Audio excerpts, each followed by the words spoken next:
What if I told you that being unemployed is the best thing that can happen to your career? I know it sounds crazy, but please stick with me till the end. I'm going to show you how you can turn this challenging situation to an opportunity for success and growth. If you're feeling lost, stressed, anxious, feeling like a loser because you currently don't have a job, I understand how you're feeling because I was in that same position exactly 5 years ago. I was recently married to my husband Shashank and we were living in London, and I was looking for a job because I was not ready to compromise on the kind of role that I wanted. I knew exactly what I was looking for, and I kept saying no to opportunities that were coming my way that were not aligned to my long-term career goal. But because I kept saying no and I was so sure of what I really wanted, I was unemployed. I was not making money. We were living in this expensive city. All the responsibilities for rent, groceries, going out, managing a house all came on Shashank. And as a recently married couple, that can be really stressful. It took me 3 to 4 months to finally find a job that I really wanted. But I'm so glad that I was able to navigate that situation and find something that I really wanted, even though that meant I had to be unemployed for a certain period of time. If you're new here, my name is Meher. I'm a chartered accountant and MBA turned into a career coach and entrepreneur, helping you achieve career satisfaction and success. And in today's video, I'm going to list out the exact strategies that you need to follow to cope with unemployment, regain your confidence to finally be able to find a job that you truly want. And as always, today's video is going to be broken down into these chapters. The first and foremost thing that I want you to do is remember to acknowledge your emotions. If you're unemployed, it's okay to feel stressed, anxious, low on confidence, full of self-doubt, imposter syndrome, anxiety, financially burdened, or all of the above. Please remember that you're not alone. 53% of people who are currently unemployed are facing some kind of stress. I want you to not ignore these emotions. Please process them. If you're frustrated, if you're sad, don't let people tell you it's not okay to be frustrated or sad. You are allowed to feel whatever emotions you're going through, but don't let them consume you. And that's why I want you to have the right mindset, the golden mindset in this situation. I want you to remember that unemployment is a period of your life. It's not your whole life. It's not your whole career. It does not define your worth. It does not define your value. It does not define your capabilities. You have to believe in your abilities. You have to remember you are capable of finding a job. I want you to have the confidence in your skills and your experience and your capabilities. Please remember there is so much going on in the world economy right now. The global economy is going through twists and turns. There are economic slowdowns, there's recession, there's inflation, there's unemployment in so many markets. So it's not you. It's probably the industry that you're a part of. It's probably what the economy is going through as a whole. So it's not just you. You are not alone in this. I want you to remember your power. You have the power to change your situation. I want you to be positive and proactive at this time, because that is exactly what is going to help you turn your situation around. Once you've accepted your emotions and you have developed the right type of mindset, you have to tell yourself and affirm to yourself, it's okay, the right job is on its way to me. Once you start doing that on a daily basis, your emotions will become more positive and you'll start to feel more confident in your abilities. Then the next thing I want you to do is evaluate your finances. Of course, this is a tough time for you financially. You do not have any income coming into your bank account. Now, like I said, I was recently married. I didn't want to take any kind of support from my parents, and my husband was already under so much burden. I didn't want to burden him further. So I had some savings from my previous jobs that was helping me sustain myself, that was helping me live the day to day. So I want you to create a budget for yourself. Cut the unnecessary, non-essential expenses like dressing up and going to a fancy restaurant for dinner. There's no need to do that right now. That time will come as well. Right now, you need to be a little bit more practical and realistic as to how much money do you actually have to spend. You don't know how long this unemployment is going to last. You don't know how long it's going to take you to find a new job. And that's why it's super important to always have an emergency fund. An emergency fund just gives you some type of cushion and a safety net in case things go wrong, in case you're laid off, in case you can't find the job that you really want. You have a cushion available for you, like the savings that I had from my previous job. And when I quit my job to become an entrepreneur, I had also been saving up for the last 6 months, and I developed that safety net for myself. I call it the entrepreneur fund for myself. Be wise with your money right now. The money is going to flow into your life. You know it. But this is your time to show to everybody around you that you're serious about finding work and you're serious to stand on your own 2 feet. When you start taking yourself seriously, good things start flowing into your life. The next thing I want you to do is really be certain as to what exactly you're looking for. There is no point being unemployed and getting into a job that you hate, because you'll still feel frustrated, you'll still feel sad, you'll still feel anxious. If you take a job just for the sake of it, in the short term, fine, it may give you some kind of stability, but in the long term, your mental health will start to suffer. So I want you to make a list of the things that you really want from your next job. That could be the size of the company, what sector, what industry do you want to be a part of, what kind of projects do you want to be working on, how many days a week do you want to be working from the office versus at home, what kind of collaboration, what kind of team do you want. Be very certain. If you don't know what you want, you'll just be making these random applications, and that's not a smart strategy for applying for jobs. And I made several videos on job search strategies before that you can check out on my channel. But right now, I want to focus on when you're facing with unemployment, do not say yes to the first opportunity that comes your way. Please be picky. That's exactly why I was unemployed, because I was looking for the right job. Now, I'm not saying that you go to the other extreme. Sometimes you'll have to make short-term sacrifices to get to what you really want. Like when I found my dream job after being unemployed, I actually interviewed for a senior consultant. But at the last round of interviews, they told me that I'm not cut out to be a senior consultant right now. So I was offered to come in as a consultant, prove my worth, and then get promoted after 6 months. That's the compromise that I made, because that company ticked everything that I was looking for. So once you know what you're looking for, you need to come up with a job search plan. That's the next step. Stay organized in your process. Please make a list of the target companies that fit the criteria of what you're looking for. Like I said, quality applications versus quantity applications. Always focus on giving your best to each application rather than just randomly applying for every job left, right, center. So create targets for yourself. Now that could be you applying to 10 jobs a week or networking with 5 people every week who could refer you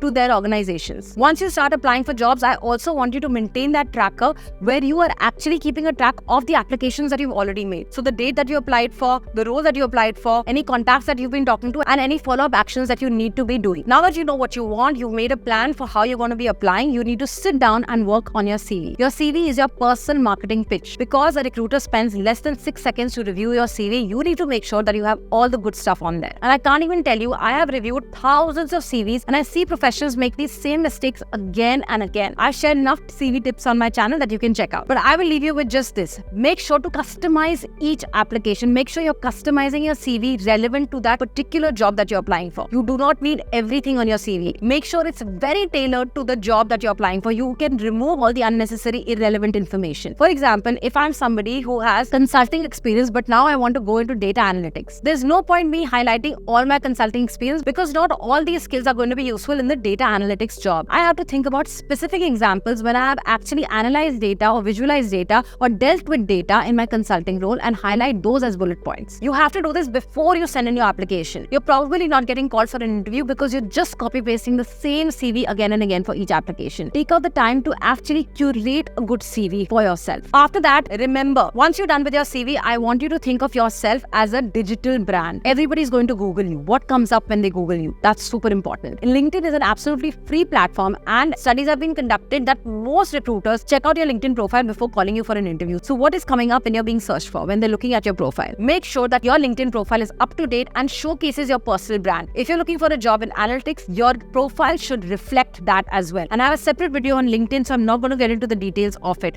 But please remember, each of these steps you have to do to make sure your unemployed self turns into an employed one. You can even use LinkedIn to showcase your portfolio on a regular basis, all the projects that you worked on, any awards that you won, anytime your work has been featured on different platforms, or internships that you've done, projects you worked on, things you did at university, anything and everything you can highlight on this online platform because that will just make your case stronger. Think of your LinkedIn profile as your floating CV. What do you want it to reflect? It's your way of telling your story. Make it a good one. The next thing is networking. Oh my God, there is so much that I can talk about here. Again, there is a separate video, so I'm not going to get into details, but basically you have to think that everybody in your network, everybody who you meet knows about some opportunity that you don't know about. They could open doors for you. You need to start talking about your skills. You need to start showcasing what you're good at. You need to start having those uncomfortable conversations. If there is a founder whose company that you want to work at, send them a message telling them that you admire your work. That's exactly how Lavanya got an internship at my organization. So reach out to people who you have worked with previously, your friends, your family, weak ties, strong ties, anybody you think who could help you right now. Now, I'm not saying be desperate about it. Just have genuine conversations with them about what's going on in your life and what are you looking to do next. People want to help other people. 85% of jobs are filled through networking. You could be one of them. Find these backdoor entries to organizations for yourself. So participate in as many online and offline events that are happening in your city, in your industry, so that you can start putting the word out there that you are currently looking for work. You can even add the open to work banner on your LinkedIn profile so that people are aware, recruiters are aware. And honestly, there are so many opportunities on LinkedIn that people are talking about. Go through other people's content and other people's posts. People are always hiring. In my team, we had somebody called Debjani who actually ended up finding a job at our organization because her friend told her